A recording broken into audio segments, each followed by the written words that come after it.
Ito na yung ano guys, pinakauling ahon.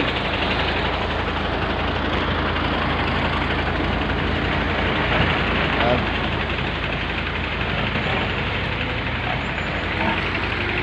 Pahinga muna kasi yung isang kasama namin doon na huwo. Yung taga ano, yung taga doon lang dito sa Bulacan, si ano, yung taga kay Mino. Hindi nakaahon doon sa may school. Yan o, ahon na.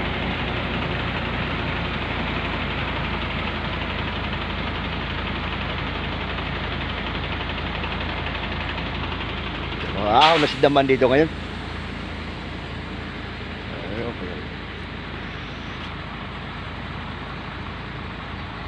Madulas kasi may mga ano, yung mga buhangin natatapon sa mixer.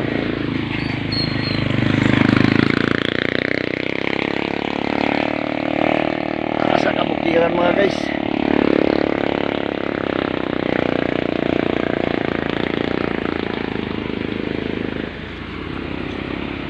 Sige, arat na.